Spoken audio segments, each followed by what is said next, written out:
چرا وقتی میدونی الان باید بشینی درس بخونی ولی بازم این کار رو انجام نمیدی؟ توی همچین شرایطی خیلی از ما ممکنه فکر کنیم مشکل از اراده ضعیفمون یا تنبلیمونه، اما جالبه بدونی که در سال 2004 مطالعه معروفی تو مجله ساینس نشون داد داستان خیلی پیچیده تر از این حرفاست. و وقتی نتیجهشو بهت بگم احتمالاً از امروز خودتو تنبل صدا نمیزنی. احتمالاً این صحنه برای تو هم آشناست. میخوای بیای درس بخونی، کتابو باز میکنی، بعد یهو یادت میاد اتاقت نامرتبه، از اون ور یادت میاد آب نخوردی، میری یه سر با آشپزخونه میزنی، میگی برم 2 دقیقه گوشی رو چک کنم، یهو به خودت میای میبینی 1 ساعت 40 دقیقه گذشته و اون 2 دقیقه تبدیل شده به 1 ساعت خورده. بعد به خودت میگی گندش بزنم، بازم نتونستم، من چقدر تنبلم. اگه این صحنه برات آشناست بدون که تو تنها نیستی. حالا بیا یه بازی انجام بدیم. من 2 تا پاکت میذارم جلوت و تو باید یکیشو انتخاب کنی. توی این یکی پاکت 10 میلیون تومانه و همین الان به تو داده میشه. توی این یکی پاکت 20 میلیون تومانه ولی 2 هفته بعد بهت داده میشه. حالا تو کدومو انتخاب میکنی؟ 10 میلیون الان یا 20 میلیون 2 هفته آینده؟ جالبه بدونی خیلی از انتخابهای ما اونقدرها منطقی نیستن. سال 2004 پژوهشگرا دقیقاً همین سوالو از شرکت کننده ها پرسیدن. اونا رو داخل دستگاه fMRI قرار دادن که بتونن فعالیت مغزشون رو ثبت کنن. می اومدن سوالو میپرسیدن و همزمان وقتی سوالو میپرسیدن دستگاه رو چک میکردن ببینن چه اتفاقی داره تو مغزشون میفته. وقتی گزینه همین الان جلوشون بود، بخش احساسی مغز بیشتر فعال میشد.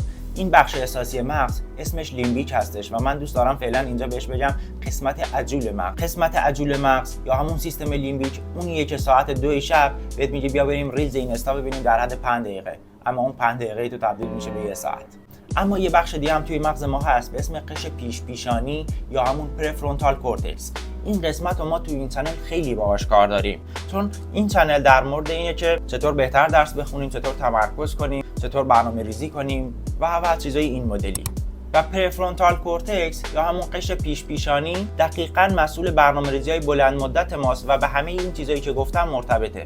عملاً میشه گفت پرفرونتال کورتکس مدیر عامل مغزه و برنامه‌ریزی با این قسمته. اما بریم سراغ ادامه مقاله. پژوهشگرا اومدن چک کردن، دیدن زمانی که قسمت عجول مغز صداش بیشتر از قسمت مدیر عامل مغزه، علی‌رغم اینکه شرکت کننده ها میدونستن کدوم انتخاب بهتره، کدوم انتخاب منطقی تره، ولی باز هم گزینه‌ای رو انتخاب میکردن که بهشون پاداش فوری میده و عملاً مدیر عامل مغز تسلیم بخش عجول مغز میشد. پس مشکلی نیست اگه آدم بی اراده‌ای هستی، چون مغزت همیشه داره بین 2 تا انتخاب گیر میکنه، پاداش فوری و پاداش دیرتر. و این فرق بزرگیه. اگه مشکل شخصیت تو بود، نمیشد کاری کرد یا خیلی سخت میشد کاری کرد، اما این مکانیزم مغزته و وقتی مشکل از مکانیزم مغز باشه با چند تا راهکار میشه اونو مدیریتش کرد و شرایط بازی رو عوض کرد. خبر خوب اینه همون علمی که رفته این رفتارا رو بررسی کرده یه سری راهکارها هم بهتون نشون داده که بتونی به نفعت ازشون استفاده کنی. اولین کاری که تو باید انجام بدی ابهام زدایی هسته. یعنی به جای اینکه بگی امروز باید زیست یا شیمی بخونم،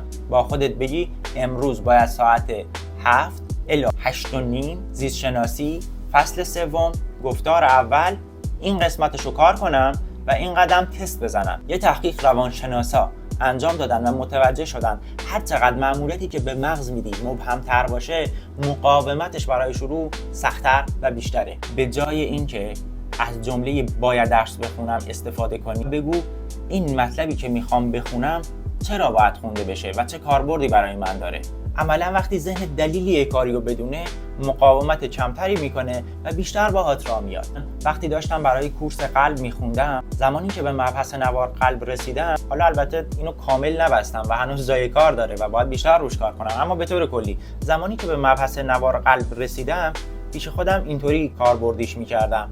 میگفتم که ببین فرض کن تو یه بیمار اومده سمتت و یه نوار قلب همراهشه و چقدر حس خوب و قشنگه که تو اون لحظه قبل از اینکه اون بره پیش پزشک یه نگاه بهش بندازی و مثلا بهش بگی فلان چیزت و فلان چیزت و فلان چیزت مشکل دارن، یا مثلا نه نوار قلبت نرماله، و بعد برای نظر تخصصی حتما بره پیش پزشک و نظر اونو هم بپرسه. و چقدر قشنگه زمانی که نظر تو با نظر پزشک هم نظر باشه. یا مثلا وقتی داشتم مبحث CPR یا احیا رو میخوندم، به این فکر میکردم خودتو توی موقعیتی قرار بده یکی از اطرافیانت توی اون حاله و تو باید اونو احیا کنی و به زندگی برگردونی. کاربردی کردن مطالب باعث میشه خیلی شوق بیشتر داشته باشی برای اینکه یادشون بگیری. قبل از اینکه راهکار سومی رو بهت یاد بدم، این ویدیو رو لایکش کن و بیا بریم سومی رو هم بهت یاد بدم. سومین راهکار رسیدن به صلح درونی و خودبخشی هستش. وقتی خودتو نمیبخشی، اون حس گناه باقی میمونه و هر بار که تو به سمت درس میری، دوباره اون حس بده دوباره برات زنده میشه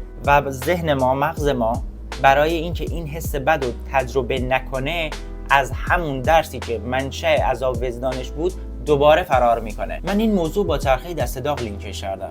اگه یه بار دستت به اجاق داغ بخوره، سریای بعدی به طور ناخودآگاه از اون اجاق فاصله میگیری.